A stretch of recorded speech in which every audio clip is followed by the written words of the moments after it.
Oke, halo, selamat siang. Saya baru sempat recording hari ini. Oke, saya share screen ya. Kita lanjut materi yang minggu lalu. Oke. Nah, kemarin kan kita ini sedikit ini ya, sedikit intro ya. Jadi kita belajar main memori kan, masih ingat nggak? Terus kita belajar em, alokasinya sama addressingnya, ya kan? Oke, udah belajar bahwa ada base, ada limit untuk memastikan bahwa setiap proses itu diberi akses memori, tapi nggak overlap sama yang lain gitu ya. Nah, ada yang namanya address binding. Address binding itu adalah menghubungkan alamat dengan prosesnya. Dan kita punya apa? Kita punya logical sama physical address kan. Ya. Nah, jadi pada saat kita menjalankan program ada waktu compile, menjalankan absolute code-nya, kita load ke memori baru kita execute. Nah, di dalam situ kan ada proses-proses tuh. Ini mana aja modul-modul yang mau dipakai. Itu di link dulu kan, di compile dulu kan. Baru nanti di link sama eh, sistem sehingga nanti dia akan jadi executable gitu ya. Gitu. Oke. Dah. Sekarang ini udah logical sama physical udah belajar. Kita juga udah lihat bahwa logical address itu dilihat oleh CPU, tapi memory management unit lah yang menerjemahkan itu menjadi physical address. Kenapa ada logical address sama physical address? Untuk memudahkan. Serta nantinya tuh jadi virtual gitu. Jadi ada tujuannya gitu ya. Oke. Dah, ini secara umum dulu. Kita udah belajar ini kan, bahwa ada, oh kalau logical address-nya 346, dia dialokasikannya di 14.000 relocation-nya. Berarti dari relocation ditambah logical dia jadi 14.346. Begitu ya. Dah, dynamic loading itu adalah pada saat kita dynamic loading, dynamic linking itu pada saat kita memproses resource yang dibutuhkan oleh suatu program pada saat runtime. Gitu ya. Udah. Ini teori baca lah ya. Udah, ini udah saya jelasin CPO ada logical address dan physicalnya dan lain sebagainya. Udah saya kasih contoh-contoh juga. Nah, terus kan gini kan, ada yang ngomongin kita bisa punya variable partition kan. Maksudnya ukuran setiap proses tuh beda-beda. Dialokasikannya beda-beda besarnya. Atau kita mau bikin fix juga bisa. Nah, problemnya kan kalau kayak gini misalnya ukurannya variabel. Ada saat di mana si yang ukuran besar ini terpecah menjadi size yang lebih kecil-kecil gitu. Jadi kalau ada proses yang besar, harusnya muat tuh yang kosong kecil-kecil ini. Tapi karena mereka nggak contiguous, jadinya nggak bisa gitu. Itu problem. Jadinya ini adalah masalah apa? Fragmentation gitu. Ya, nah caranya ngefit kan bisa first fit, bisa best fit, bisa worst fit gitu. Jadi fragmentation itu ada dua, eksternal atau internal. Eksternal itu total memori yang ada untuk apa ya, untuk mengakomodasi suatu request gitu ya. Tapi nggak berurutan gitu. Jadi kayak kita sebenarnya ini bisa buat parkir truk nih, tapi kecil-kecil semua segede-gede motor gitu. Jadi ya nggak bisa, itu namanya fragmentation eksternal. Ada juga namanya internal fragmentation. Itu kalau misalnya ada motor parkir di tempat parkir truk. Nah, itu selisih yang nggak kepake sama motor itu adalah internal fragmentation, di mana si motor itu tuh occupy suatu space di mana nggak semuanya dia pakai gitu. Begitu ya? Oke, dah. Kayak gitu-gitu fragmentation tuh problem ya. Nah, terus kita ngomongin paging kan. Paging itu adalah physical addressing gitu ya. Kalau misalnya udah ngomongin hmm, eh, apa? Sorry, logical addressing tuh page gitu ya. Kalau udah ngomongin physical addressing tuh namanya frame. Oke. Nah, ini adalah cara kita mengorganisasi storage dan addressing supaya meminimalkan terjadinya fragmentation. Karena kalau terjadi fragmentation itu sistemnya makin rumit gitu. Karena kalau terpecah-pecah nyarinya makin susah, collectingnya lebih lebih susah gitu.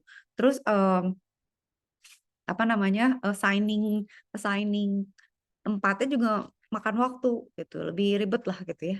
Nah, jadi akan ada translasi skema translasi alamat. Ingat nggak, ada misalnya kalau dia ada di page number berapa, offsetnya berapa, itu kayak halaman berapa, baris berapa gitu. Gitu aja sih sebenarnya. Jadi dicari page numbernya berapa, sekian gitu. Offsetnya berapa, sekian. Nah, nanti di frame yang berkorelasi itu juga offsetnya akan sama. Jadi kayak gini gitu. Misalnya kita punya logical address nih di CPU, P kan. Nah, P ini diterjemahin dia frame berapa gitu.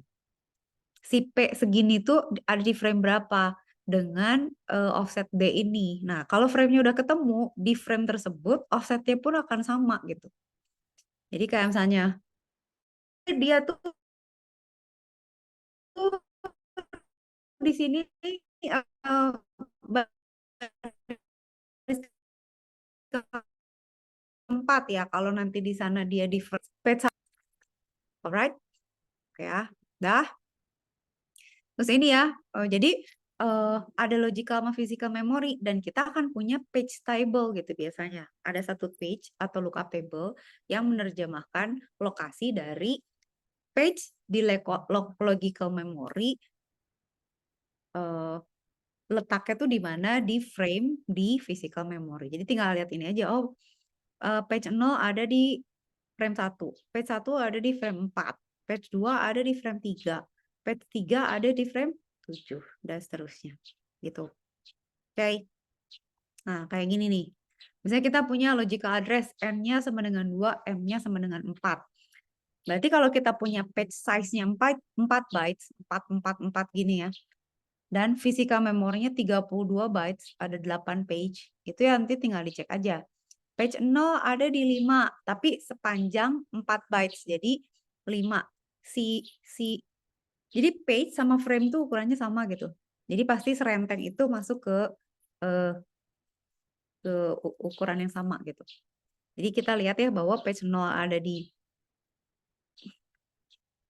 Kok saya nggak coret-coret ya? Taruh.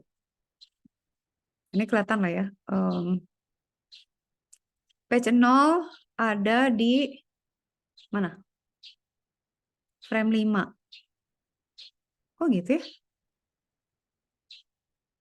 Page 0 ada di frame... Oh kan gini kan? 0, 1, 2, 3, 4, 5, 6, 7. Jadi 0 ada di 5, 1 ada di 6, 2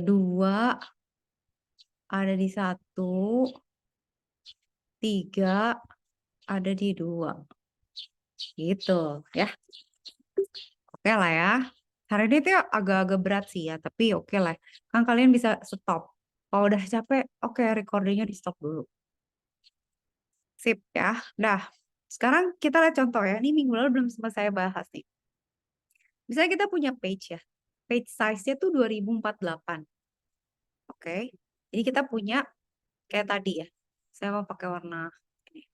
Saya kita punya page ya. Di sini kita punya page entahlah berapa gitu ya. Pokoknya ada page 0, page 0, page 1 gitu ya. Page 2.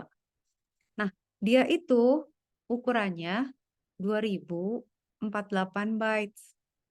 Tapi kita punya proses besarnya 72,766 bytes. Berarti dia butuh berapa page kalau kayak gitu? Berarti kan harus kita bagi. 72,766 itu dia butuh berapa page yang ukurannya 2048. Berarti kan sisa bagi sama di mod kan sama dibagi kan. Kalau dibagi berarti 35 kan? 72,766 dibagi 2048, 35. Sisa 1068 bytes, kebayang nggak? Jadi ini tuh dia itu sampai ke page 34. Kan 35 page kan? Ditambah page 35,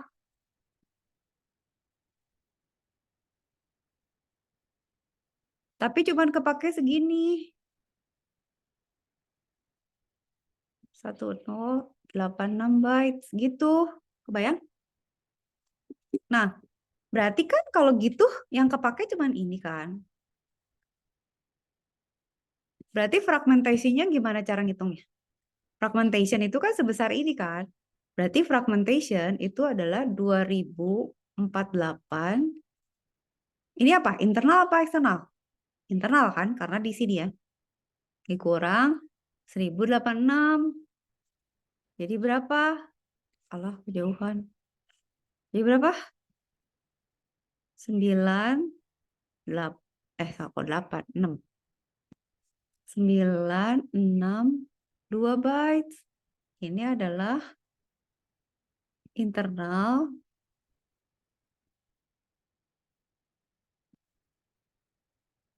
fragmentation. Gitu. Kebayang hitungnya gampang kan? Nah, eh ada disebut worst case fragmentation. Artinya apa? Pada saat kita punya satu storage frame ini, kan satuan terkecil 1 byte ya. Yang kepake tuh cuma 1 byte gitu. Jadi ini sisanya gede banget kebuang. Itu worst case fragmentation. Nah, biasanya on average fragmentation itu setengahnya gitu. Jadi gimana? Kita ukuran frame-nya berapa nih yang paling cocok gitu. Ya beda-beda gitu ya, tergantung ya susah juga gitu. Tapi nanti kita lihat. Jadi kita harus harus bisa ada teknik yang gimana caranya kita mengoptimalkan storage atau ukuran frame atau page gitu ya. Kita clear dulu ya. Oke, sekarang kita lihat free frames ya. Nah, free frames itu juga ada listnya. Jadi kalau sebelum allocation kan free frame listnya 14, 13, 18, 20, 15 kan. Sehingga nanti page 0 itu akan ditaruh di frame 14 gitu ya. Kalian bisa lihat kan? Nah, free frame list itu digunakan untuk acuan proses yang baru mau ditaruh di mana gitu. Jadi ini kan dia lihat, oh ini masih kosong. Berarti page 0 ke 14 kan. Page 1 kemana? Ke 13. Ya kan? Page 2 kemana? Ke 18. Page 3 kemana? Ke 20. Gitu. Nanti sisanya baru ke page 15. Ini belum ada yang mau nih. Belum ada, jadi masih kosong gitu. Nah, kalau udah kayak gitu, berarti no proses posisinya kayak gini kan. Frame list-nya yang kosong tinggal 15. Ya, itu tuh harus selalu diupdate supaya bisa dijadikan acuan untuk proses berikutnya gitu. Sambil minum ya.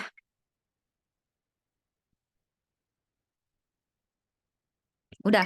Nah, kalian udah lihat kan? Pada saat implementasi ada problem. eh masalah fragmentation lah gitu ya. Masalah yang optimal ukuran page-nya berapa, frame berapa. Nah, sekarang pada saat kita implementation, kita kan mau implementation page table ya. Page table itu apa? Acuannya. Nah, page table itu ditaruh di main memory kan. Nah, dia tuh punya yang disebut page table base register. Itu dia akan menunjuk ke page table. Ada page table length register, dia menunjukkan berapa besar si page itu. Gitu. Jadi ini kayak lookup table, tapi page table mana ukurannya berapa gitu ya, buat kita lihat. Nah, terus ada yang namanya translation look aside buffer, di mana ini bertugas untuk melihat gitu ya. Ini TLB di sini udah dibahas belum ya? Nah ini, to memory access problem can be solved by the use of a special fast lookup hardware cache called translation look aside buffer yang disebut associative memory. Nah, si look aside buffer ini dia akan mengidentifikasi setiap proses secara unik untuk mengkonserv atau memprotek address space untuk proses tersebut. Jadi kayak, oh dia lagi pakai alamat sekian sampai sekian tuh jangan sampai ke pakai orang lain. Nah, TLB itu adalah bertugas mengidentify alamat itu. Dia ukurannya tuh biasanya 64 sampai 1024 entry. Nanti dia akan ngecek gitu. Misalnya ada data yang dicari terus miss, si si si si value-nya akan ditaruh di dalam translation look aside buffer. Oke, nanti kayak gimana sih Bu? Oke, gini deh. Kita lihat sekarang secara hardware. Ini associative memory ya, parallel search. Ada page, ada frame. Nah, ADS translation itu membutuhkan nomor page dan apa? Offset. Nah, kalau misalnya kita punya P, kita bisa dapat nomor frame-nya kan? Oke. Sekarang pertanyaannya adalah datanya ada di situ atau enggak? Maksudnya gimana, Bu? Oke, kita lihat. Ada page hardware nih with TLB. Ya. Jadi paging tapi pakai apa tadi? Translation look aside buffer. CPU ini punya logical address kan? Dia kan punya P kan? P ini akan di tabel ini akan dicatat bahwa page number sekian tuh ada di frame number sekian. Dan ada offsetnya kan? Nah, kalau misalnya kita dapat frame numbernya atau hit, maka physical address-nya akan diketemukan. Tapi kalau miss, ini dia berarti harus cari di page table. Ngerti nggak? Jadi, bandingin sama ini deh. Nih, kan ada page table nih. Tapi nggak ada TLD kan? Terus TLB itu gunanya buat apa tadi? Untuk buffer gitu. Jadi supaya mempercepat proses gitu ya. Ini kan tadi kan langsung ya. Ada page table langsung ke physical address. Nah, sekarang tuh jadi ada TLB. Si TLB ini itu sebenarnya nyimpen page number ini ada di frame berapa, ada di frame berapa gitu ya. Nah, kalau misalnya page number yang dicari ini ada frame numbernya, dia akan ketemukan physical address-nya gitu. Tapi kalau nggak ada, berarti dia harus lihat page table, korelasinya page number itu tuh di frame berapa. Nah, baru dia bisa dapat physical address-nya gitu. Makanya di sini tadi dibilang kan, supaya dekat gitu. Lihat. Nih, ini namanya to memory access problem itu ya. Atau associative memory. Dia membantu menyimpan proses yang lebih dekat gitu, yang lokasinya memorinya lebih dekat. Jadi kalau misalnya di situ nggak ada, baru dia cari ke tempat lain gitu. Kebayang nggak sih? Jadi si TLB ini itu kan bisa miss bisa hit kan. Kalau hit itu berarti kan apa yang dicari ada di dalam tabel itu kan. Kalau nggak ada, baru dia cari ke tabel lain. Kebayang nggak? Supaya apa? Supaya cepet gitu. Jadi nanti si algoritmanya atau si OS atau sistemnya ini dia tuh akan bikin TLB untuk data-data yang apa namanya? Ntar dulu. Tunggu sebentar.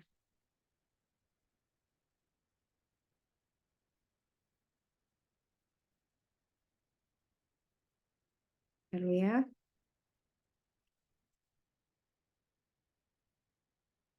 Sabar, minum dulu.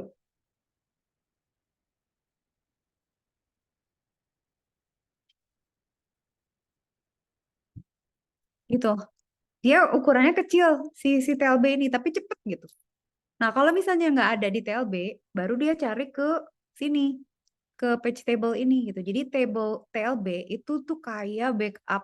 Itu yang kayak saya bilang, kalian kalau misalnya apa ya? Bawa ransel nih, sama bawa sling bag. Terus sisanya kalian cari sesuatu nih. Kalau ada di sling bag ya udah kan, jadi lebih cepet kan. Tapi kalau nggak ada di sling bag, berarti harus cari ke ransel. Ini kalau ransel nggak ada, harus cari ke koper gitu. Kebayang nggak sih? Jadi ada intermediate storage yang mempercepat proses. Nah, nanti yang jadi perkara tuh siapa yang mau ditaruh di TLB gitu. Ya yang sering-sering dipakai. Siapa yang sering-sering dipakai? Ah, biasanya yang berurutan tuh posisinya. Karena biasanya kalau udah urutan, kalau saya ada proses lagi dijalanin gitu ya, next prosesnya tuh biasanya yang sesudah dia gitu, contiguousnya gitu. Tapi kalau enggak baru cari ke tabel. Kebayang nggak? Udah ngerti belum? Udah kebayang nggak? Gitu ya. Nah, kalau dilihat efektif access time-nya itu adalah seberapa besar hit ratio-nya, yaitu berapa persen berapa persen keberhasilan atau berapa sering suatu page number itu diketemukan di TLB. Kalau 80% berarti apapun yang kita cari, page berapapun tuh ada di TLB. Jadi kalau misalnya kita akses memori itu butuh 10 nanosecond, berarti mapping memory access check itu cuma 10 nanosecond. Tapi kalau misalnya kita harus cari ke page table, itu jadi 2 kali. Jadi 20 nanosecond, anggap gitu ya, 10 tambah 10 gitu. Nah, effective access time atau EAT itu adalah 80% dikali 10 ditambah 0,2 kali 20 gitu. Jadi, kalian bisa bacanya nggak? Jadi, tunggu mana coret-coretan saya. Kayak apa dong ini? Nah, ini tuh 80% dikali ini adalah 80% dikali berapa? 10 nanosecond kan? Gitu. Ini adalah sisanya 20% kalau kita harus baca ke TLB, which is dia adalah dikali 20 nanosecond gitu. Nah, kalau kayak gini berarti ada slowdown-nya 20% dong. Karena harus nyari lagi, bener gak? Nah, kita consider yang lebih realistik hit ratio, misalnya 99% mungkin nggak? Kalau 99% kemungkinan hitnya berarti 0,99 kali 10 ditambah 0,01 kali 20, cuman 10,1 nanosecond. Jadi cuman ada satu slowdown in access time. Nah, jadi semakin besar presentasi hitnya, semakin efektif prosesnya. Tuh. Ini kalau kalian ada yang nggak ngerti langsung nanti tanya ya, tinggalin di komen ya. Ya, atau nanya di grup juga boleh. Nah, sekarang kita lihat dulu deh ini ya. Memory protection. Memory protection itu gimana caranya kita memprotek memori? Bagaimana kita tahu bahwa memori itu lagi dipakai? Nah, memory protection itu biasanya menggunakan protection bit. Jadi kita punya frame itu ada protection bit yang akan ngasih tanda ini tuh memori lagi dipakai atau enggak. Read only atau read write gitu. Nah, nanti ada bit ya valid invalid nih di setiap page table. Kalau valid berarti page tersebut adalah sedang digunakan ya dan legal gitu ya. Kalau invalid berarti dia sedang tidak dalam proses dan nggak dalam pencarian address logic juga gitu. Atau kita bisa menggunakan page table like register kalau misalnya mau pastikan ini sebenarnya memori ini kepake nggak ya? Cek aja. Ini tuh sebelumnya tuh panjang prosesnya sampai berapa atau requirement-nya dia berapa. Berarti kalau masih masuk ke dalam length-nya berarti itu dipakai gitu. Nah, lihat ya kayak gini ya. Ini ada page ya, ada page 0 sampai 6. Ada frame number. Oke. Ada valid invalid. Kalian lihat deh. Page 0 itu ada gini. Page 0 ada di frame 0. Dia valid. Oke. Page 1 ada di frame 3. Dia valid. Page 2 ada di frame 4. Oke, alright. Page 3 ada di frame 7. Centang. Page 4 ada di frame 8. Valid. Page 5 ada di page 5.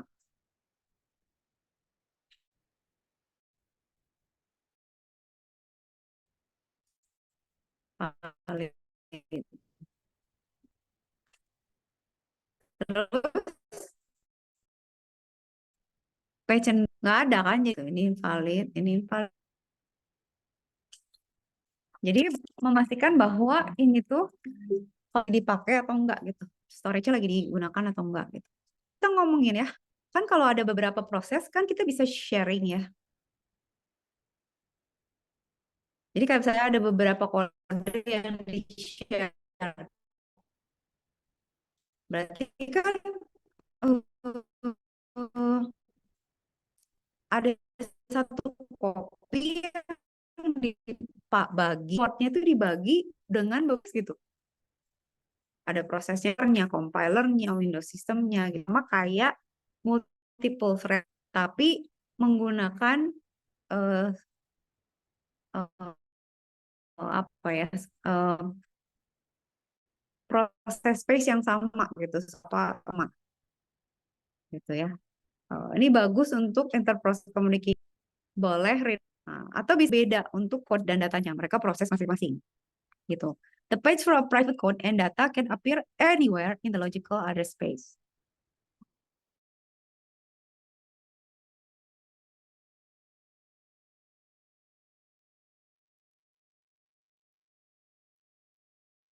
Oke, internetnya jelek. Barusan hujan langsung jelek, ay. Udah saya minum dulu.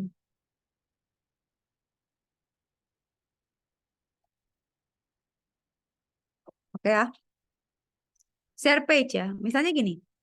Ini kan kita punya lib C1 dan seterusnya ya. Saya tandai dulu. Nih. Ini proses P1. Terlalu digeser dulu. Nah, kan bisa lihat ada berapa proses di sini? 3 kan. Nah, ini dia tuh menggunakan resource yang sama nih, P1, ini P2, ini P3. Nah, di sini kita bisa lihat ya. Lib 1 ada di 3, lib C2 ada di 4 gitu. Lib 1 ada di 3, lib C2 ada di 4, lib C3 ada di 6, lib C5 ada di 1 gitu ya. Itu page table buat ini kan. Nah, berarti sama aja untuk si proses 2 sama proses 3 gitu. Karena mereka sharing pages gitu. Kebayang? Jadi page-nya tuh pakai yang sama gitu. Page table-nya sama, berarti logical address-nya sama, terus fisika memorinya juga jadi sama gitu. Oke? Nah, sekarang itu share memory ya. Sekarang kita lihat ini. Nah, structure dari page table tuh kayak gimana sih gitu ya.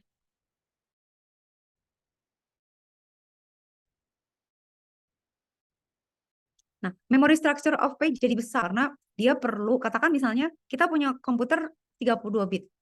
Saya suka ceritakan misalnya kalian kalau punya komputer 8 bit berarti gimana? Berarti instruksi kalian atau pengalamatan kalian tuh cuma sampai 8 bit aja atau 2 pangkat 8 banyaknya gitu. Kalau ini 32 nih, berarti kita akan punya 2 pangkat 32. Jadi panjang instruksinya 32, banyaknya ada 2 pangkat 32. Katakan base-nya itu 4 kilobyte, berarti 2 pangkat 12. Nah, berarti setiap table punya 1 juta entry. Kenapa? Karena si ini 2 pangkat 32 ini itu dibagi sama besarnya page table. Jadi kalian kalau punya storage nih segede gini gitu ya. Storage 2 pangkat 32 nih gitu. Gede. Nah, itu tuh kalau dipakai sama page table ya berarti dibagi kan. Karena ukurannya segini gitu. Beda berapa banyak. Nah, kalau setiap entry itu 4 bytes, setiap proses 4 megabyte of physical address space for the page table alone gitu ya. Berarti kita harus lihat eh, bagaimana supaya penyimpanannya tuh eh, bisa contiguous gitu. Nah, kita bisa melakukan solusi untuk mendapatkan page table untuk ukuran yang lebih kecil. Bisa di hierarchical, bisa di hash, bisa di inverted gitu ya. Untuk apa? Untuk mengakomodasi, jadi struktur page table-nya tuh untuk mengakomodasi eh, storage ya gitu, supaya nggak terbuang, supaya efisien, kayak gitu. Oke, kayak kayak mana? Kita lihat dulu contoh. Nah, ya, ini kita close dulu. Kita selesai ini ya hari ini ya. Oke ya. Nah, sekarang kita lihat. Nah, hierarchical. Hierarkikal tuh gimana? Ada hierarkinya. Jadi kita punya nih break up the logical address space into multiple page tables. Yang ini tuh level aja gitu ya. Jadi kayak gini. Tuh kayak gimana ya? Kayak ini outer page table-nya dia bagi-bagi page of page table. Dari situ baru dipetakan lagi ke memori.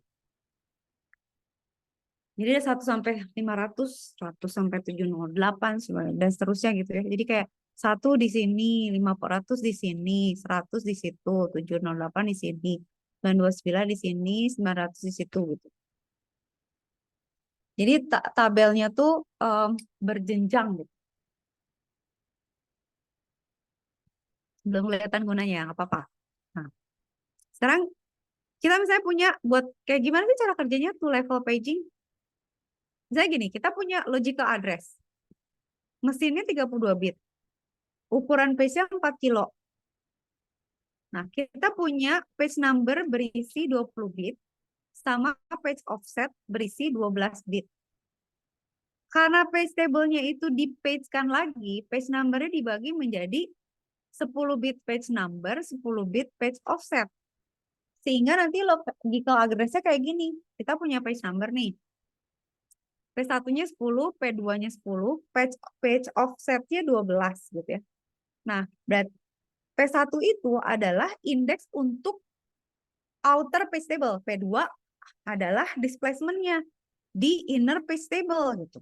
Nah, ini tuh disebut forward map page table tuh jadi kayak gedung berapa, lantai berapa gitu. Kebayang nggak sih? Gedung berapa, lantai berapa, kamar berapa gitu.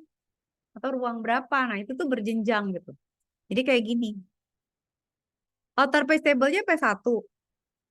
Page of page table-nya P2. Terus kita cari offset-nya berapa. Ya kayak gitu aja. Kayak yang tadi saya bilang.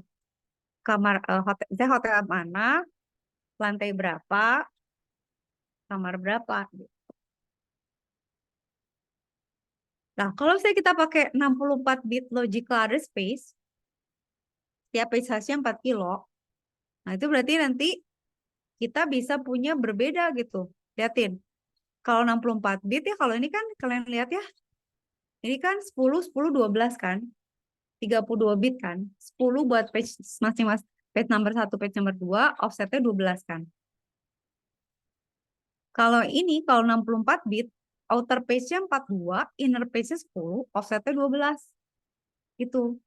Nah, page, berarti kan kalau misalnya kayak gini, page table, dia punya 52. Oh, 52 ya? Bukan 50. 2 pangkat 52. Ah, ada 4. Oh iya, karena ini 2 pangkat 12, berarti ini kalian perhatiin nggak sih polanya? Oke, 2 dikurangi.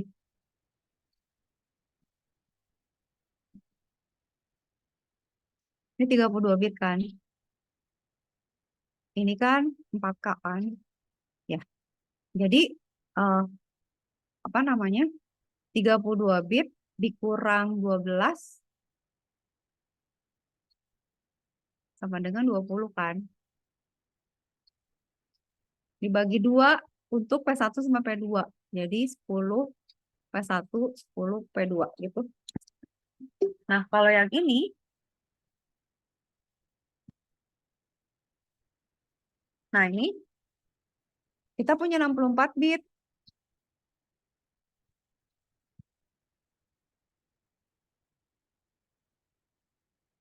ya kan? Dikurang 12 berapa? 52 kan? Ini. Itu ini kan. Ini dari sini. Nah, 52 itu dibagi, ini kan buat P1 sama P2. Kalau P1 P2 P2-nya sama, D-nya sama 12, berarti ini kan ini tuh dari 50 kurang 10 kan, jadi 52. Ya itu nanti apa ya? rasionya atau aturannya nanti kita lihat ya kayak gimana yang paling efisien gitu. Nah, sekarang kita lihat. Itu tadi tuh level kan. Sekarang cara kerjanya dulu ya. Nanti kita jelasin kenapa ada tuh level, ada three level. Sekarang three level. Sekarang ada tiga nih, P1, P2, sama D. Tadi ya, tadi. Sekarang ada P1, P2, P3, sama D. Jadi ada second outer page, ada outer page, ada inner page. Bisa gitu juga gitu. Jadi kayak misalnya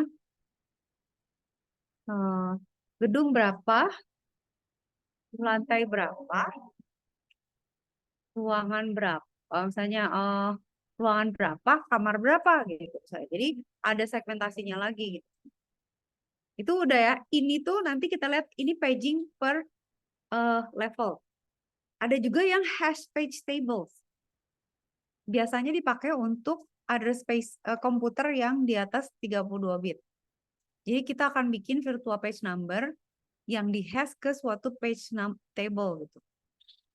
Sehingga dia akan menyimpan si table page table itu hanya menyimpan hashnya aja gitu dari page-nya. Nah, di sini tuh udah mulai ngomong virtual page number gitu. Jadi ada virtual page number, value of match page map page frame, dan pointer to the next element gitu ya. Nanti kita lihat. Jadi kayak gini. Kita punya punya punya alamat P di hash gitu ya. Terus nanti dapat R ini akan disandingkan dengan logical address-nya sehingga kita akan dapat physical address dan physical memory. Kalau belum ngerti nggak apa-apa. Tapi intinya ini, itu udah ngomongin virtual gitu. Nah, kalau udah ngomongin virtual itu kayak yang saya bilang seolah-olah gitu kayak dia, gue kok punya unlimited memory ya, kok selalu cukup ya gitu. Padahal nggak gitu kayak ini tempat parkirnya Telyu kok nggak penuh-penuh sih? Bukan nggak penuh-penuh. Kita tuh sebenarnya punya buffer diumpetin di mana gitu. Kita seakan-akan ngerasa, oh iya ya, ini terus apa? eh, Selalu pas saya mau ambil mobil udah ada, padahal tuh dipindahin dulu gitu ya. Terus dicari dulu, dikonvert dulu, ada proses panjang yang bisa mengakomodasi kevirtualan itu gitu ya. Nanti kita lihat ya detail-detailnya, tapi di prinsip-prinsipnya dulu. Nah, terus ada yang disebut inverted page table. Nah, beda dengan setiap proses punya page table, terus nge-track semua possible logical dan physical page gitu ya. Inverted page table itu beda gitu. Dia prinsip bekerjanya berbeda. Jadi kayak gini nih. Kalian punya CPU kan? Ada logical address ya. Ada PID, ada P sama D. Nah, nanti dia akan cari PID ini di page table. Kalau ketemu, nanti baru digabung sama D. Sehingga dia diterjemahkan menjadi physical address. Hah, kenapa gitu, Bu? Nggak apa-apa, nanti dulu. Pokoknya ngerti dulu. Nah ya, ini cara-cara pengalamatannya di Oracle. Swapping, swap an ini udah saya jelasin ya swapping ya. Ini kalau saya nggak cukup tuh harus tukeran tempat dulu gitu. Ini udah lah ya. Nah, jadi contoh kayak ada prosesnya sama proses B. Proses B itu mau jalan tapi nggak cukup. Berarti si proses A harus diusir dulu gitu. Supaya ada tempat untuk proses B. Kira-kira gitulah ya. Nah, ini pakai paging. Jadi dia bilang, oke, BC, PCE ini di page out nih. Sekarang FHJ itu di page in gitu ya. Jadi mana yang mau dihapus, mana yang mau di load. Udah di arsitektur. Ini kalau usah dilihat dulu ya. Ada yang kayak gini. Address translation tuh setiap sistem operasi tuh beda-beda. Nanti kita lihat ya kenapa kayak tadi. Tapi itu prinsipnya gitu ya. Paging dan lain sebagainya. Oke. Udah. Sekarang kita intip yang 10.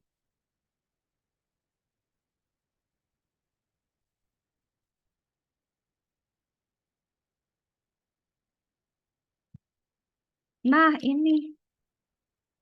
Itu kayaknya nggak selesai hari ini dah virtual memory. Sekarang kita ngomongin mulai yang tadi kita itu baru intro. Virtual memory itu ini melibatkan demand paging, copy on write, page replacement, allocation of frame, caching, memory map files, allocating kernel memory dan lain sebagainya. Sebelum itu kalian silakan baca dulu. Saya akan langsung ke penjelasan. Virtual memory adalah logical memory terpisah dari physical memory.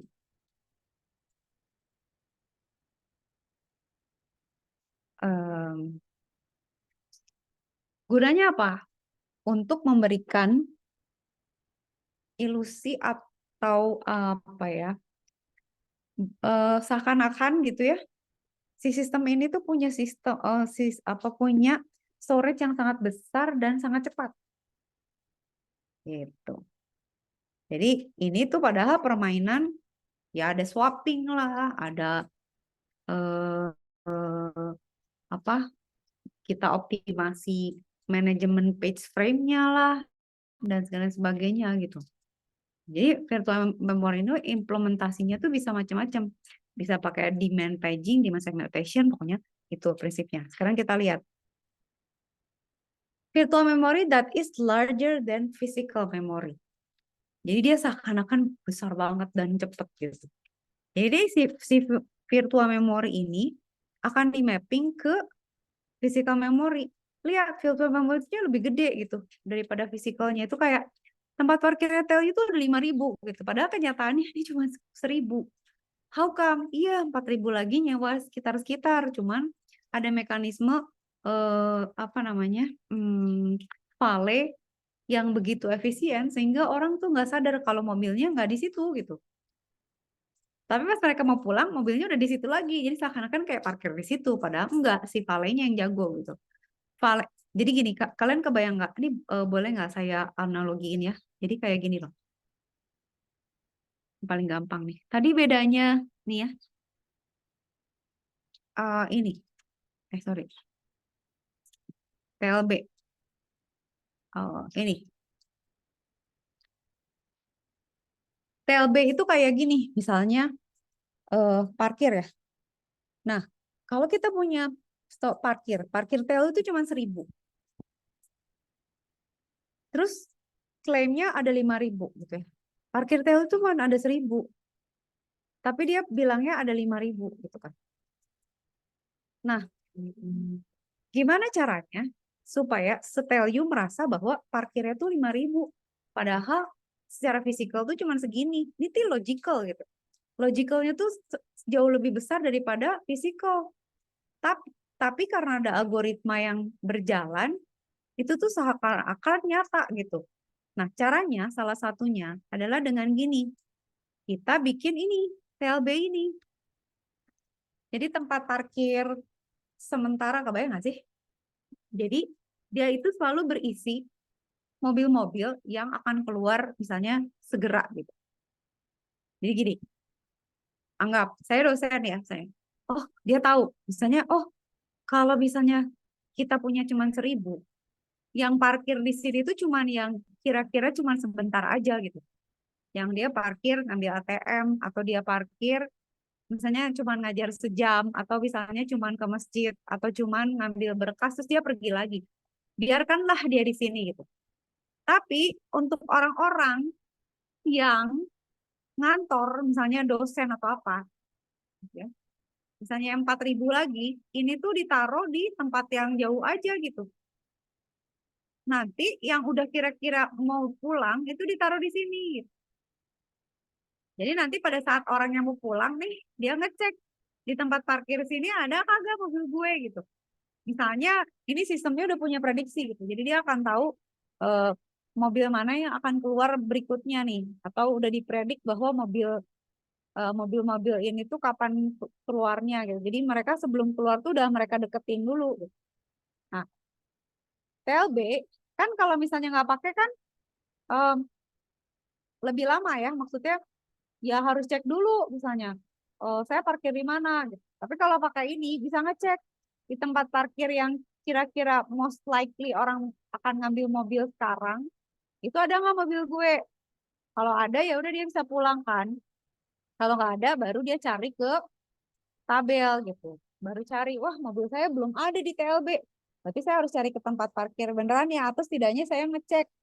Jadi kayak gini loh, ini tuh kayak udah dibawain sama valetnya ke lobby gitu, atau deket-deket situ gitu. Karena dia udah tahu, oh ibu mau keluar gitu.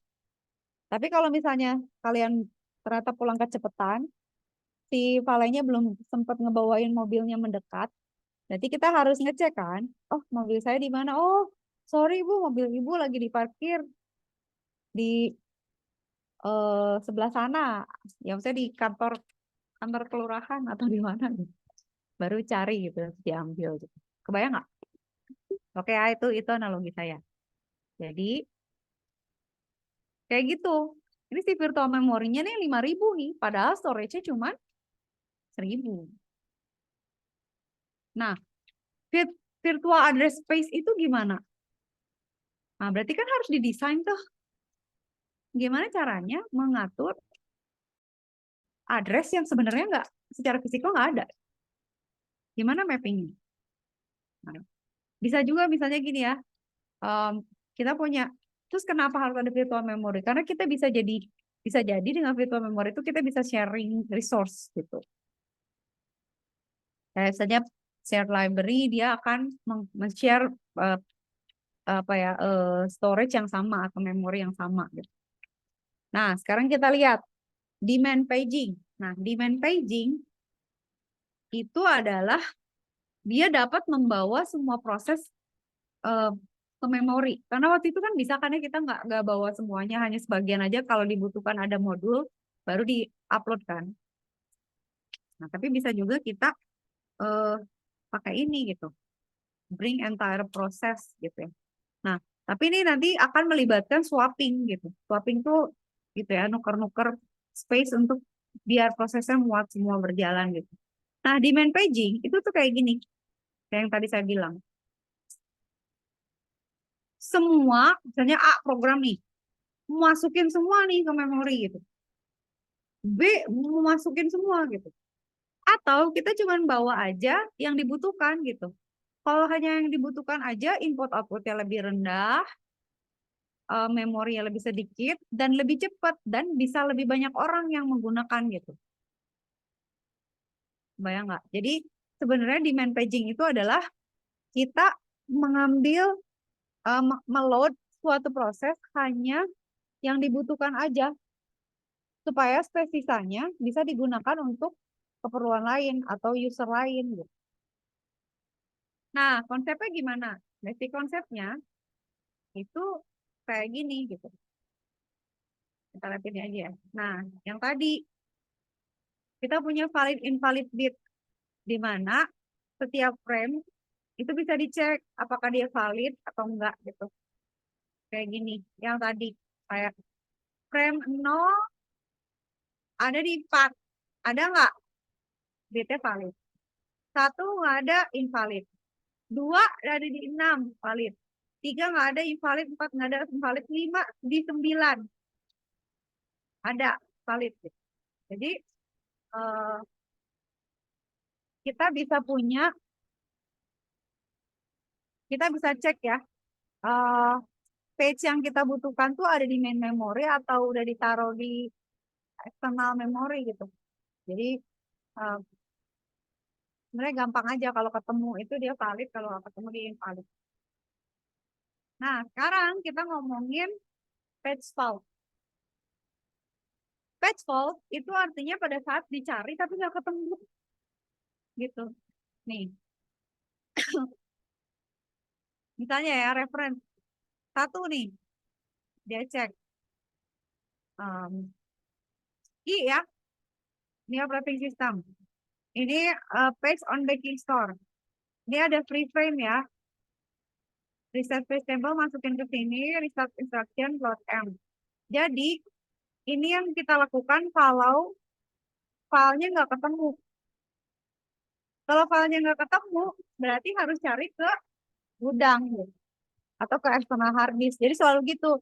dia mencari ke apa eh, buffer atau TLB dulu, atau dia cari di physical memory yang main memory dulu. Kalau nggak ketemu, baru dia cari ke external memory. Nah, kalau udah ada, nanti dia akan masukin ke physical memory yang main memory, dimasukin ke page table, baru di load. Artinya apa? Kalau misalnya ada data yang nggak ketemu, adanya di sini, itu berarti kan dia sebenarnya lagi diproses kan, lagi dicari kan. Jadi jangan dibiarin di sini, harus dimasukin ke dalam, harus dideketin karena kemungkinan nextnya dia bakal digunakan lagi gitu. Jadi kayak kalian misalnya habis ngambil barang nih dari gudang, palu misalnya atau gunting rumput gitu. Nanti kalau udah selesai, kira-kira besok itu mungkin masih mau lanjut kerja kan? Jangan dimasukin gudang lagi, taruh aja di meja dulu gitu, atau taruh aja di mana yang dekat, karena nanti besar kemungkinan dia bakal nextnya akan digunakan lagi gitu. Oke, ya. Ntar saya tutup jendela dulu ya, hujan gede, tunggu bentar ya. Halo.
Oke, I'm back. Gitu ya. Nah, sekarang kita lihat aspek dari demand paging. Katakan misalnya di awal tuh nggak ada page di memori gitu kan. Nanti kan nanti VOS tuh akan bilang, eh oh nggak ada nih. Begitu nyari kan nggak ada barangnya tuh di memori kan. Nah itu tuh berarti demand paging, berarti ya dia berarti mulai loading apa namanya page-page yang dipakai oleh CPU ke main memory kan, supaya nanti kalau ada proses lagi dia cek dulu ada di main memory atau enggak. Kalau nggak ada baru cari ke yang lebih jauh. Nah, selalu ingat ya, eh, apa namanya, eh, yang tadi saya bilang, jadi cache memory atau TLB atau apapun itu adalah memori antara yang akan menyimpan barang-barang atau proses-proses yang akan baru aja dipakai atau kira-kira kemungkinan bakal lagi diproses lagi gitu. Nah, biasanya apa namanya, kalau ada instruction itu ada yang disebut sebagai locality of reference. Jadi memori atau instruction yang letaknya berdekatan, locality gitu ya, itu tuh dianggap eh, berkaitan sama proses yang sedang berjalan. Kebayang nggak? Jadi kayak misalnya sekarang di alamat sekian nih. Nanti kalau ada alamat yang contiguous atau sebelum atau sesudahnya atau dekat, nah itu dianggap mereka tuh relate gitu. Yang disebutnya reference yang berkaitan gitu. Karena biasanya eh, satu program yang utuh itu kan mereka berurutan gitu. Nah itu tuh cara-cara gampang untuk apa ya, memilih mana page yang perlu kita upload ke eh, akses yang lebih dekat gitu. Oke, ini skip dulu. Nah, eh, sekarang kita lihat ya. Ada yang disebut dengan free frame list. Kalau misalnya ada page fault, gitu kan ya. Kayak tadi, misalnya kalian nyari, di meja kecil saya kok kagak ada. Berarti kan harus cari ke gudang tuh. Nah, biasanya operating system dia akan punya yang namanya free frame list. Isinya adalah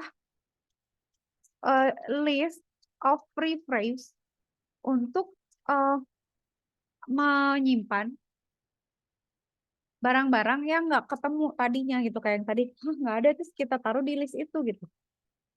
Jadi kayak tadi ya, nyari kemana nggak ada, taruh sini, nggak ada, taruh sini. Jadi kita membangun list di mana dia berisi page-page yang nggak ketemu di main memory gitu, dan diambil dari second storage gitu. Buat apa? Buat kebutuhan nextnya gitu. Jadi kalau nextnya dibutuhkan lagi dia udah deket. Tapi kalau enggak ya udah nanti di replace sama yang lebih penting gitu. Nah, sekarang kita lihat ya. Stage in demand paging, worst case. Operating system. Oke, ini oke, ini secara prinsip gitulah ya. Ini biarin dulu. Oh, ini swap in swap out ya. Oke. Oke. Ini saya sederhanain dulu aja ya. Nah, demand paging ini kasus terburuk ya. Di mana page page uh, uh, apa ya? Page fault-nya banyak lah gitu ya. Oke. User register sama proses state-nya, terus page faulty. Berarti di mana datanya gitu. Nanti dia cari nih, dia akan mencari data itu gitu ya. Ada di frame berapa nih di physical memory. Oke, kalau udah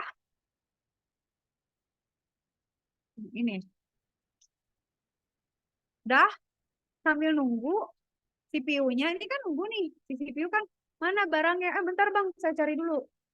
Misalnya tadi mau masak Indomie, pas dilihat pancinya nggak ada, Indominya nggak ada, centongnya nggak ada, pas lagi ngambil-ngambil dulu, CPU itu bisa mengerjakan hal yang lain. Dah, sekarang berproses, dan kalau udah ketemu berarti di-update ke page table, tungguin CPU sampai selesai, barulah proses dimulai. Ribet emang. Nah, performance-nya, kalau di main paging, itu kan ada service interrupt, ada baca page, ada restart the page gitu ya. Nah, page fault rate itu kita bisa lihat pakai P ini, ratio itu antara 0 sampai 1. Kalau 0 berarti nggak pernah ada page fault, kalau 1 berarti selalu fault. Nah, effective access time itu yang tadi. 1 dikurang P dikali memory access, ditambah page fault overhead, ditambah swap page out, sama swap page in. Jadi semua tuh diperhitungkan, kayak akses ke memori, nyari dulu sampai ketemu, ngupdate datanya ke main memory, terus udah gitu nge-swap proses yang mau dijalankan ke memori, ngebuang yang udah nggak dijalanin keluar dari memori gitu. Nah, jadi kayak saya kita punya gini. Memory access time 200 nanosecond. Average special service time 8 milisecond. Kitnya berarti 1 minus P kali 200 dikali P kali 8 milisecond. Berarti dikaliin gini kan. Nah, if one access out of 100, 1000 causes a page fault, then it akan 8,2 microsecond gitu. Jadi ini kayak gini saja. Ininya 1000. Berarti it-nya 8,2 microsecond. Ini slowdown-nya 40% loh. Nah, kalau kita mau ininya turun, berarti apa? Page fault-nya harus kecil, P-nya harus kecil gitu. Jadi kita mau di bawah 10% ya. Jadi 220 itu mau jadi nggak mau segini gitu. Jadi P-nya tuh harus 0,000025. Jadi artinya page fault-nya tuh hanya terjadi lebih sangat jarang ya. Setelah 400.000 memory access tuh baru ada page fault itu. Oke, kebayang?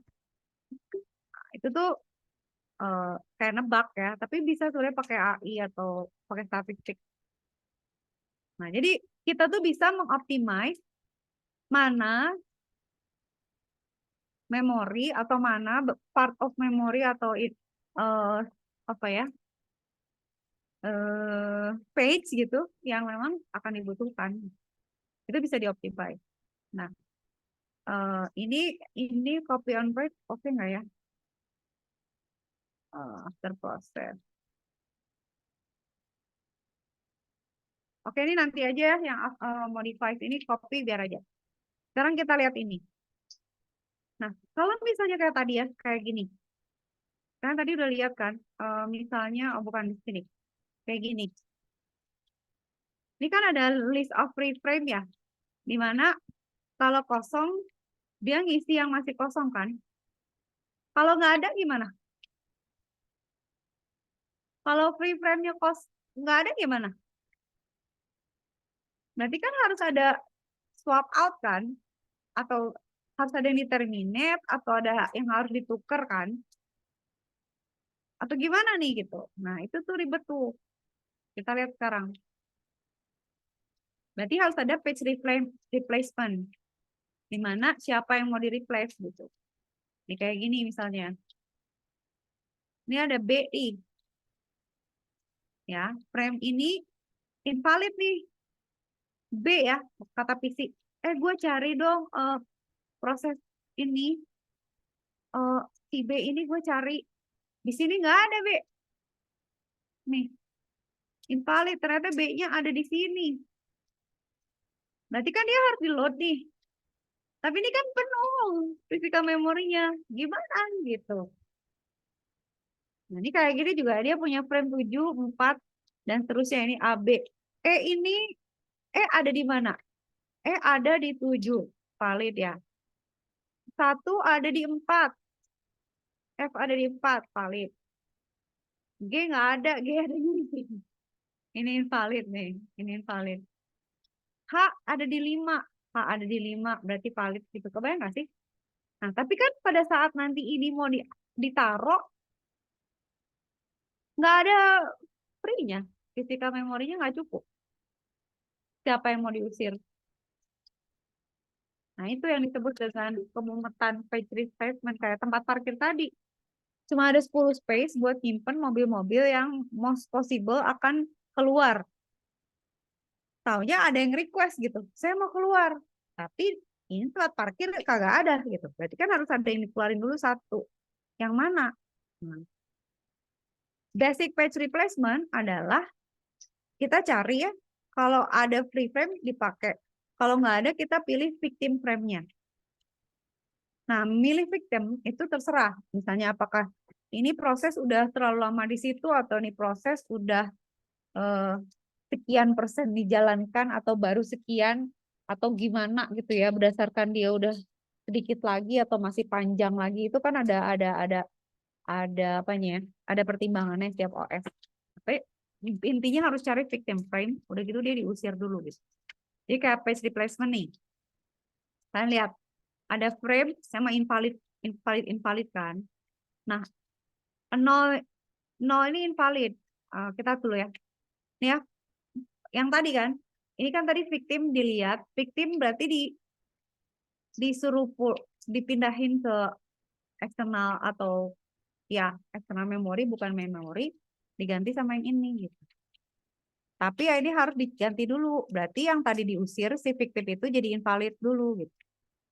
Jadi swap out, dicek dia invalid, baru kita masukin data yang kita ingin upload, lalu kita akan reset page table untuk new page. Jadi sekarang kita tahu, oh sekarang F itu valid karena dia ada di sini. Bukan F ya, berarti dibalik ya.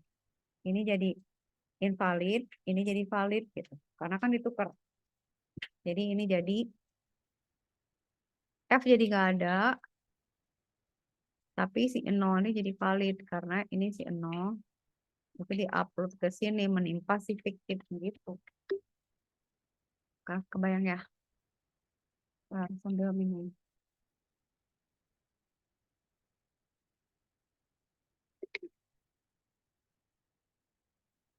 Oke. Terus kita lihat.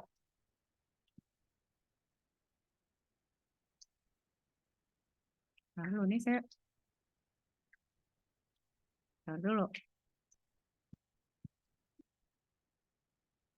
Oh, recording ya. Udah takut dari recording. Nah, terus sekarang kita lihat ya. Ada page and frame replacement algoritmnya. Nah, tadi kan udah lihat ya. Replacement tuh gimana? Prinsipnya gitu. Sekarang kita lihat algoritmnya. Nah, algoritma ini akan melibatkan berapa frame yang diberikan untuk setiap proses, terus berapa yang mana yang mau di-replace gitu. Nah, biasanya lowest page fault rate itu diinginkan kan. Jadi kita harus menjalankan algoritma supaya page yang paling most likely dipanggil lagi dia tetap ada di dalam antrian atau di dalam buffer itu gitu supaya dekat gitu. Sekarang katakan gini, ini reference string ya, jadi reference saya page 7, page 0, page 1 gitu, bayang nggak? Ya, karena kita lihat di sini. Nah biasanya page fault, karena kan di sini kan kita bahas ya, kita harus berapa frame untuk setiap proses. Nah kalau kita lihat tabelnya, itu semakin banyak frame-nya, itu semakin sedikit page faults-nya. Kebayang nggak? Page itu kan di logical kan. Frame itu di physical kan. Nah, kalau setiap proses jumlah frame-nya makin besar, kemungkinan ketemunya makin besar nggak? Kayak kalian saya bawa tas nih. Tas kalian kecil gitu kan. Misalnya kalian pengen bawa make up lah, skincare, handphone, charger, power bank, termos gitu kan. Kalau tasnya kecil kan nggak cukup. Most likely kalian bakal saya ya kenapa gue tadi nggak bawa minum. Nah, tapi kalau tas kalian gede, itu kan kemungkinan ketemu ada tuh. Mau bawa makanan, mau bawa rice cooker, mau bawa termos, mau bawa apapun ada gitu. Kebayangnya kira-kira gitu. Sekarang kita lihat ya. Nah, ini sama yang kayak kemarin. First in, first out lagi gitu. Reference string yang tadi ya. Sekarang kalian lihat. Kata nih yang frame yang saya bilang. Frame. Jadi si frame itu menyimpan apa ya?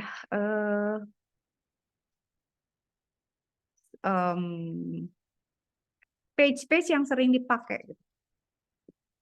Kalau frame-nya banyak, itu kan dia makin banyak tuh yang disimpan ya, makin besar lah kemungkinan ketemunya kalau dicari ya kan. Dan kita lihat masih kosong. 3 frames ya.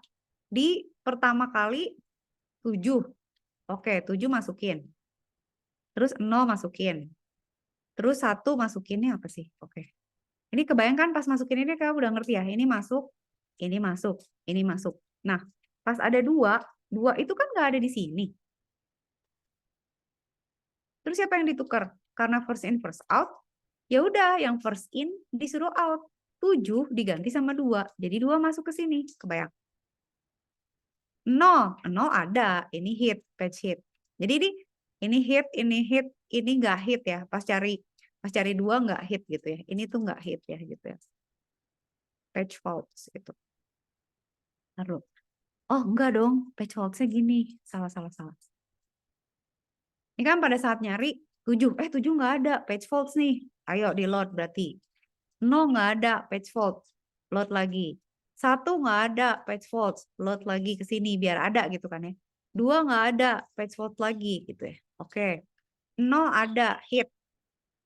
3 nggak ada, page fault lagi. Nah, berarti kan 3-nya harus di load ke sini kan. Yang diganti siapa? Tadi 7 udah diganti kan.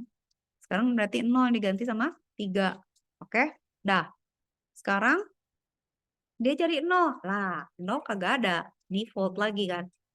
4 kagak ada lagi kan. Oh, 0 ditaruh di mana? 1 kan. 1 tadi udah salah satu yang belum diganti kan. Jadi 0 taruh sini. Ya. Sekarang nyari 4. 4 nggak ada juga. Page fault lagi kan. Yang diganti siapa? Si 2 ini kan. 2 tuh tadi kan first.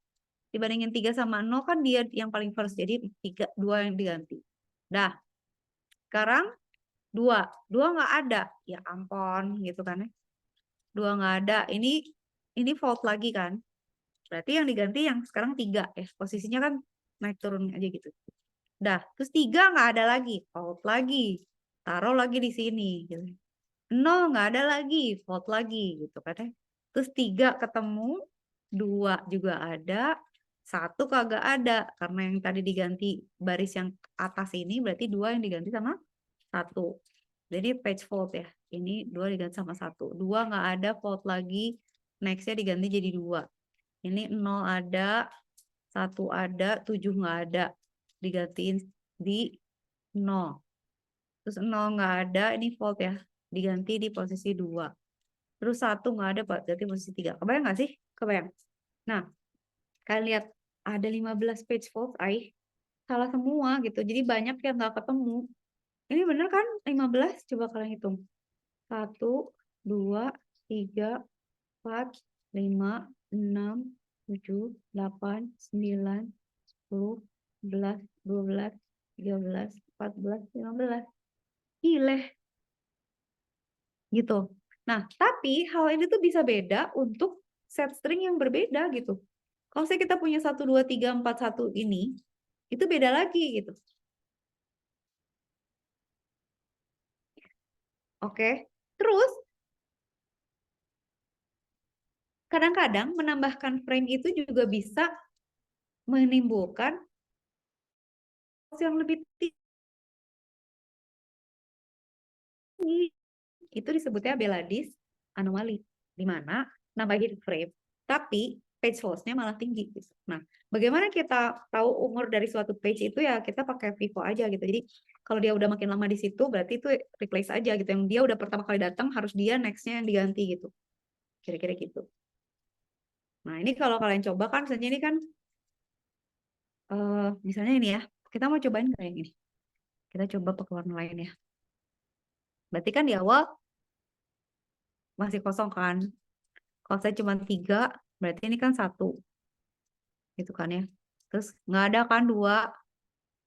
Berarti di sini 1, 2 gitu kan ya. Terus berikutnya adalah 1, 2, 3. Terus berikutnya 4 nggak ada. Berarti 1 harus diusir kan. Berarti 4, 2, 3. Ini saya coret ya yang udah diambil ya. Nah, terus 1. 1 kagak ada lagi. Aduh. Ini fault semua nih. Berarti yang posisi 2 kan sekarang diganti jadi 1. 1, 3 gitu ya. Masuk. 2 nggak ada lagi, Mak. Tadi soalnya baru diganti.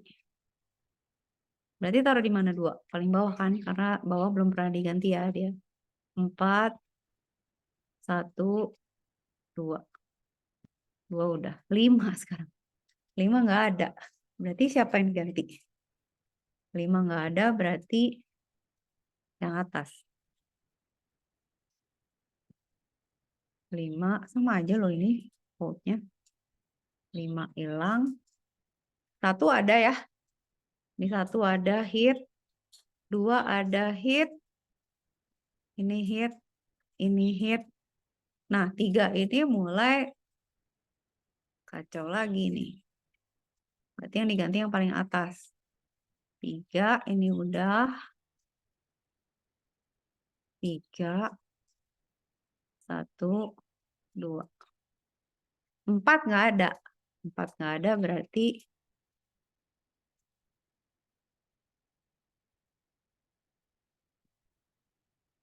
bener ya? Enggak dong.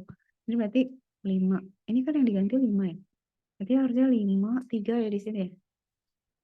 3. Oke, berarti 4 belum ada, berarti 5, 3, 4. Nah, ini 5 ada gitu. Berarti volts-nya berapa tuh? 1, 2, 3, 4, 5, 6, 7, 8, 9, 10, 11, 12. 3. 9 volts. dari 12. Gitulah kira-kira ya. Bisa kan ya? Oke, itu ada first in first out. Nanti kita lihat Belady's anomaly atau di slide ada atau enggak. Oke, lalu ini. Nah, Belady's anomaly itu kayak gini. Number of page faults-nya itu ada di saat 4. Dia malah banyak gitu page faults-nya. Tapi pas 5, 6, 7 dia sedikit gitu. Jadi artinya apa? Ada jumlah frame tertentu yang making the case worse gitu. Jadi untuk apa ya? Untuk ini kan sebenarnya ada stringnya, reference stringnya. Untuk reference string tertentu itu kalau kita memperbesar frame-nya itu bisa terjadi anomali. Nah itu sebenarnya bisa dicoba gitu ya. Bisa kita hitung sebenarnya. Coba kita lihat sampai mana yang kira-kira selesai. Oke lah, kita coba. Pokoknya ini sekitar 20 menit lagi lah ya. Sekarang kita lihat optimal algorithm. Nah, optimal algorithm adalah menggantikan page yang nggak akan dipakai lagi untuk lama. Tapi problemnya itu susah. Kita harus bisa baca masa depan. We have to know the future. Gimana kita tahu misalnya dia nggak akan dipakai lagi kalau kita nggak tahu apa antrian ke depannya gitu. Jadi si optimal algorithm ini agak nggak realistik gitu karena dia bisa optimal dengan syarat kita tahu ke depannya tuh bakalan ada request apa aja gitu. Nah, kayak gini ya, misalnya di awal nih, reference stringnya kayak tadi ya, nggak tahu ini sama atau enggak. Tapi kan di awal kita reference dulu ya, 7, ini kan miss kan ya, jadi masih di upload. Ini miss, 2 masuk. Ini hit, 0 masih ada. Ini miss lagi, 3 baru masuk. Ini hit, 0 masih ada. 4 miss lagi. 2 hit, 3 hit.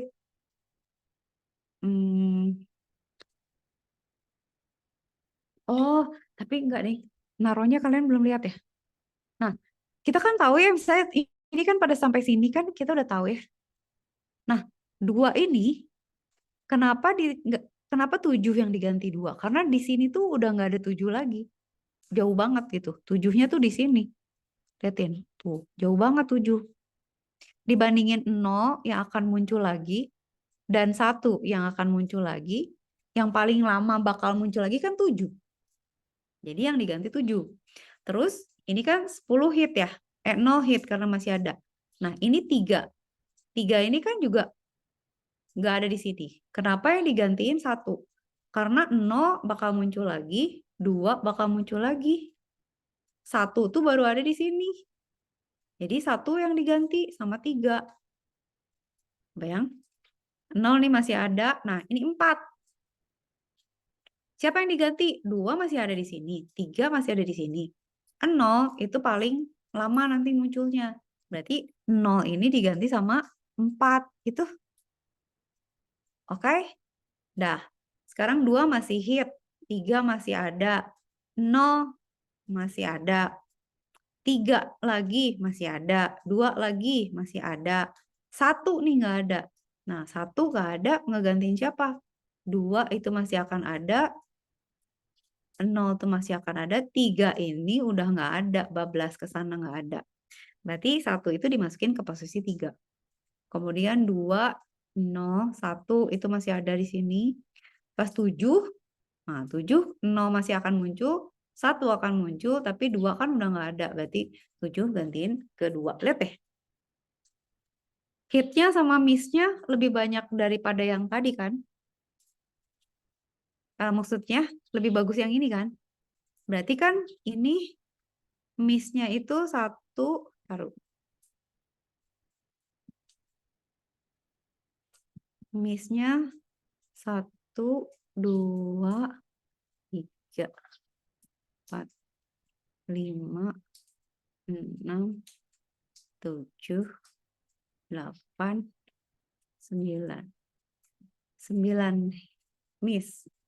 Tapi hitnya 1, 2, 3, 4, 5, 6, 7, 8, 9, 10, 11. 11. Gitu. Jadi dia lebih bagus daripada yang tadi. Tapi ya karena bisa baca future, kalau kita nggak tahu future nggak bisa. Gimana tahu gitu kan. Ini agak nggak realistis.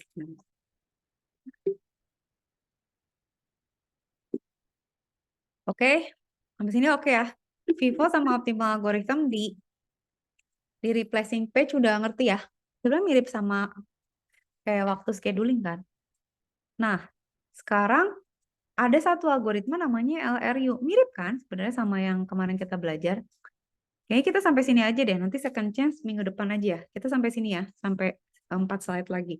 Nah, least recently used atau LRU algorithm itu dia daripada nebak ke depan, nebak ke belakang. Jadi dia ngecek ke belakang. Page mana yang udah lama nggak di-refer gitu. Gitu ya. Jadi hasilnya gimana? Kita lihat. Si referensinya sama ya ternyata ya. Nah, kita lihat dulu sekarang. Ini kan sama ya. Ini kan nggak dapat kan. Nah, pada saat mau replace, ini kan 2 ya. Yang di replace tuh yang mana? Nah, 2. Ini udah lama nih. 7 tuh udah lama nggak pernah dipanggil. 0 sama 1 kan lebih dekat ya, lebih baru-baru, lebih recently kan. Berarti ya udah 7 aja yang diganti sama 2. Oke, ini kan nggak hit. Nah, no hit. Nah, sekarang 3. 3 mau gantiin di mana? Kalau kita lihat dari sini, yang paling lama nggak di refer siapa? 0 baru di refer kan. Paling lama tuh siapa ya? Dari 2 baru nih. Oh, yang paling lama tuh 1.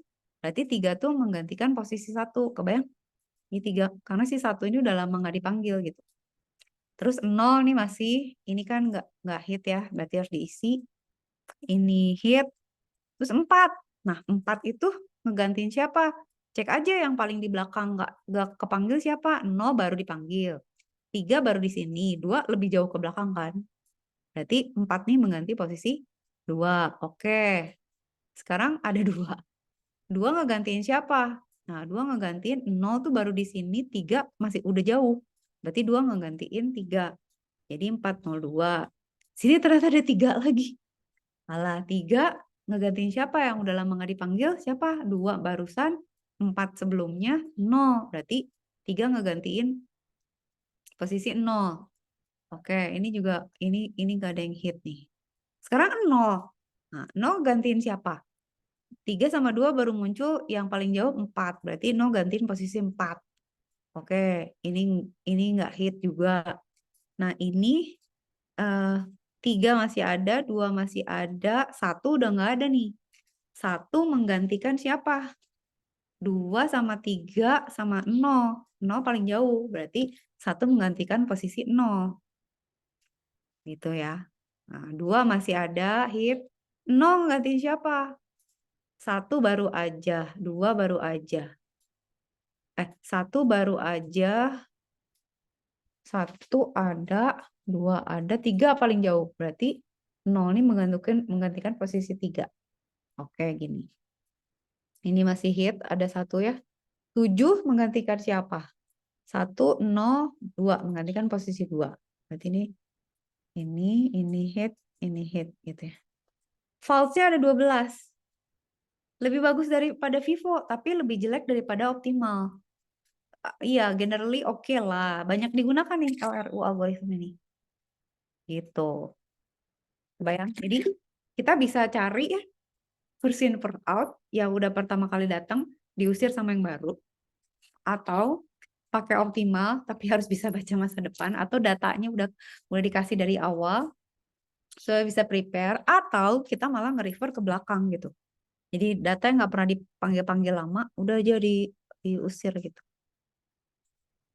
Nah, LRU itu pada saat implementation itu hardware-nya tuh harus spesial karena kan dia refer ke belakang dan lambat masih. Ya, jadi nanti ada reference bit dah, dan lain sebagainya gitu. Jadi ada juga yang namanya second chance algorithm. Jadi nanti dia dapat chance lagi gitu. Kayak Vivo, tapi ditambahin reference bit, nanti tuh dia bisa di apa ya, dipanggil lagi gitu. Kayak gini. Gitu ya. Ntar saya lihat dulu ya, semut apa sih?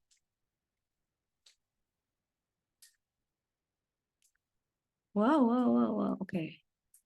Sip. Nah, sampai situ. Itu clear, udah clear belum? Oke, saya jelasin dikit lagi ya.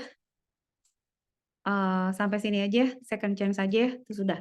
Nah, second chance algorithm itu misalnya gini. Kalau ada reference bit, kalau ada angka 1, berarti dia adalah next victim. Gitu. Jadi, dia akan dibunuh berikutnya gitu. Kira-kira gitu. Supaya nantinya, jadi gini.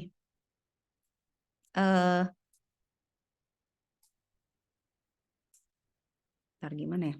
Ini kan 2 sama ini tuh kan reference bitnya ini ya. Ntar ini page-nya, ini 1. Berarti kan ini diganti. Next-nya yang itu ya. Lalu second chance. Coba deh saya cari contoh yang lain yang lebih lebih lebih make sense ya. Apa namanya? Nih.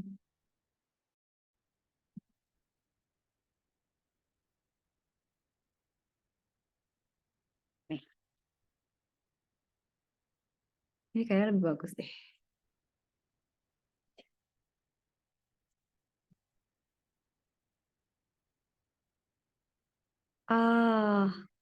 Saya kok rasanya pernah lihat contoh yang lebih bagus ya.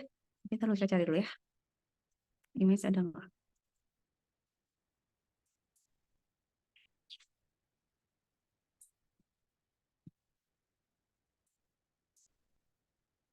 Atau next week lah ya. Tapi saya ngintip dulu.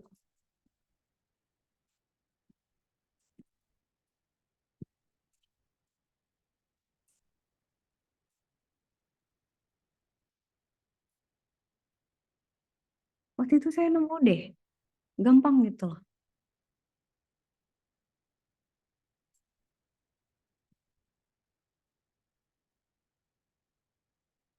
Ini sama nih.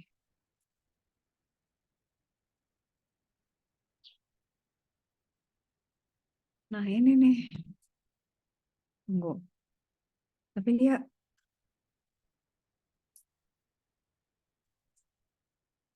a bit is associated with its page. No, the reference is set to 1. Starting from current pointer, there's a need to replace. Then the check. If no page is replaced, otherwise bit is set to 0 and the page is left in the memory and permanently incremented.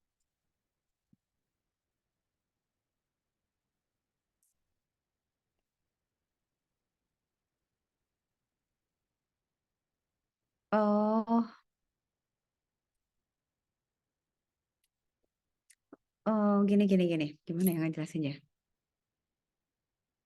If a page table is found with its reference bit not set, then that page is selected as the next victim. If the next page in V4 has its reference bit set, it's given a second chance. Oke, berarti dia akan dicari mana yang lebih duluan gitu ya. Taruh. Saya gak cocok ngejelasin yang ini, nggak tahu kenapa. Tunggu, ini kok gini ya, beda ya slide-nya. Tunggu ya. Circle kan ekspektif itu. Tapi kalau misalnya dia ada di situ, maka dia akan dapat, tunggu, hold on. Ini ya.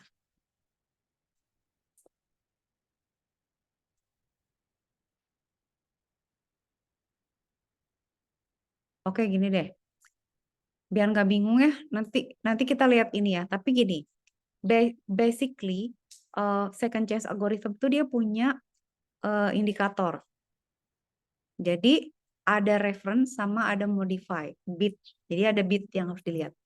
Kalau reference-nya 0, modify-nya 0, berarti si data itu atau si page itu tidak baru-baru digunakan dan tidak dimodifikasi gitu. Jadi dia bagus banget tuh untuk jadi korban, untuk di replace gitu. Nah kalau 01 dia nggak baru dipakai tapi baru dimodify. Oke, tapi not quite as good, must write out before replacement. Tapi dia dimodify nih, berarti sebelum di replace harus di save dulu. Oke.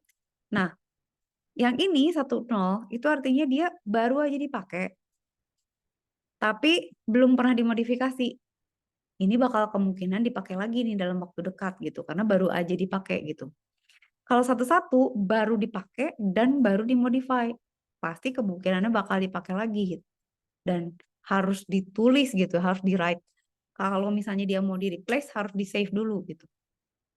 Nah, kalau kita udah mulai ngomongin kalau udah waktunya page replacement, itu kan kayak ada clock skema clocknya gitu ya.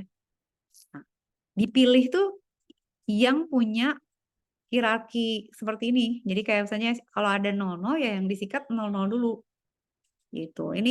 Ini dua ini tuh adalah calon victim yang sangat empuk, sementara ini tuh enggak gitu. Jadi ya harus ada sirkular. Nah, sirkular ini tuh sebenarnya nyari reference bitnya gitu. Kalau dia reference bitnya ini ya, kayak tadi yang ini dibilang, ini kan reference aja gitu ya. Kalau 0, dia berarti baru aja udah lama nggak dimodify. Kalau 1 lagi dimodify. Tapi saya agak bingung kenapa dia 1 malah next victim ya. Kayaknya referensinya beda gitu. Ya gitulah pokoknya. Ingetin ya. Berarti saya nextnya harus ngejelasin second chance ya. Tapi intinya second chance itu disebut gitu karena dia itu punya kesempatan karena akan dicek dulu mana yang persyaratannya lebih menguatkan, lebih kuat untuk dijadiin tumbal gitu. Atau victim tumbal banget gitu. Begitu. Oke. Berarti kalian hari ini, nanti saya tugasnya saya kasih ini ya, ke first in first out sama optimal sama LRU ya. Nanti baru saya lanjutin ke sini ya, second chance ya. Udah deh itu dulu. Capek ya. Oke ya, nanti tugas saya taruh di Google Colab. Kalian absen sih nanti akan saya cek, saya cross check dari komen kalian di YouTube ya. Ini akan saya upload dulu di YouTube. Nanti akan saya kabarin ke grup ya. Thank you all. Have a nice weekend. Long weekend loh ini sekarang. Makasih ya. See you in class next week. Bye-bye.